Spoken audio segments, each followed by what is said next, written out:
William Ruto. More details on that to follow in a subsequent bulletin. Now to the unfolding constitutional deadlock in Somalia, where the UN Security Council is due to meet Tuesday to discuss the emerging political crisis in the country. Somalia's President Mohamed Abdullahi Farmajo has not addressed the nation since his term ended on Monday. His last speech was on wanting to facilitate free and fair elections in Somalia. That was after talks on how to proceed with elections collapsed on the 5th of February. Somalia's opposition leaders say they no longer recognize Farmajo after his term expired without a political agreement on a path towards elections to replace him. An alliance of Somali opposition leaders has announced they no longer recognize President Mohamed Farmajo as the head of state, as his mandate officially ends on February the 8th. Previous talks between representatives of the federal states and the central governments had failed to produce a political agreement. We no longer recognize Farmajo as president. His term has ended, and he is not only an obstacle to the nation, but to the national elections as well. He couldn't reach a deal with the regional leaders because he left the meeting on the elections. He can no longer be in charge as his tenure is over. Somalia was supposed to hold its indirect presidential elections on Monday, but with no deal in sight, opposition leaders fear President Mohamed Farmajo might request a term extension, a move lawmakers said they would reject. It is not written in the constitution that the president should act as a caretaker. It's only the parliament that is allowed to act as a caretaker.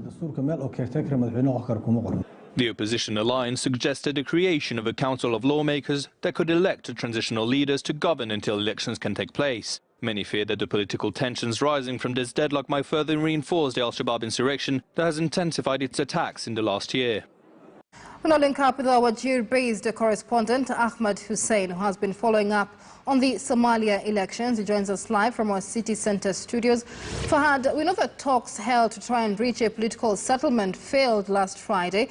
We also know that the term of President Farmajo ended yesterday, Monday, the 8th of February. What else do we know?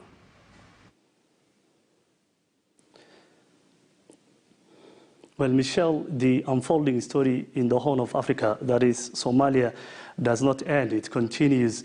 Remember that the federal elections were supposed to start by 10th of December 2020 and conclude by the 8th of February 2021. That's yesterday. However, persisting disagreement over the implementation of the Mogadishu 17th September agreement has once again derailed the progress that people from the Republic of Somalia were expecting.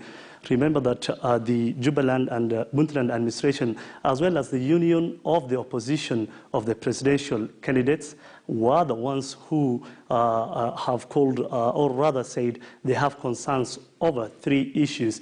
These issues, the main one rather, is the composition of the federal or the state electoral implementation committee. There was also the talks about the conduct of the Gedo region. The election in Gedo region has once again also been about the main talking issues. There was also the composition, or rather management, of the electoral committees or electoral management committees from Somaliland was also an issue. These issues have, however, created a deadlock, or rather a vacuum, because even after Farmajo and his Prime Minister Roble held a meeting with the 5 federal member states, from the 5 federal member states, there was a deadlock, and the meeting that was taking place the whole of last week did not materialize.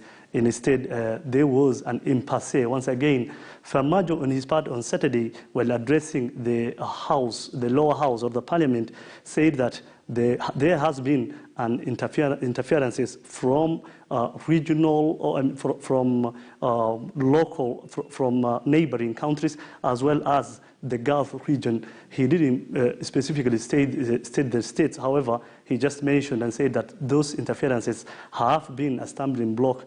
The regional leaders, that's from Puntland and Jubaland, the federal states, rather, presidents from those 2 areas, said that they were ready for concession. However, they blamed also, they said that the main problem was from other stakeholders, including the federal government of Somalia. And even as we talk right now, there has been a deadlock in that country. The election, the term for President Farmajo ended yesterday, so did the term for the parliament. And at the moment, the opposition union for the presidential candidates said that they do not recognize Farmajo as president, and they called on, or they said, they rather called on for the formation of a transitional national council to oversee the election process. So what are this transitional national council, they say, should comprise. What are the possibilities here as we move forward? Because this was expected to be a monumental election for Somalia. For the first time, the country was expected to hold a one-man, one-vote election that has since been scattered along the way. Opposition candidates now say they do not recognize President Farmajo no longer since his term elapsed yesterday. What possible solutions can be brokered in this situation?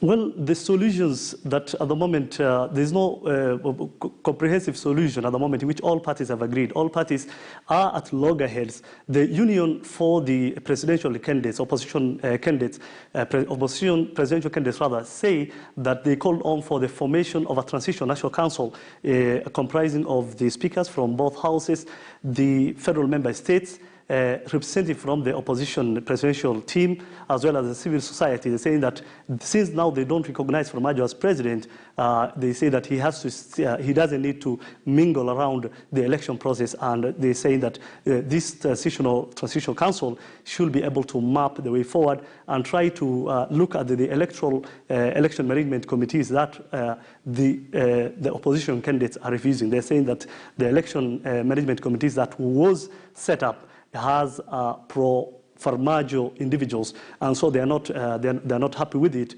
But this deadlock, once again, will lead to more political polarization. It will lead to more instability because of the state of the Somali Republic. However, if you can, I've been following this, and we've realized that Farmajo himself said that the Mogadishu agreement should be implemented. But the federal member states, especially Jubaland and Puntland, are opposed to the electoral process. They're saying that those electoral delegates or committees that have been set up are not they're not in the interest of the public, and that it is the president's loyals. And so there is this kind of deadlock, and right now the way things are going on, this could be a very, very long journey towards an election in Somalia.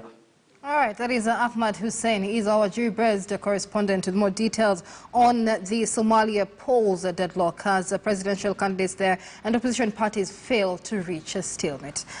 Elsewhere, Sudan's transitional government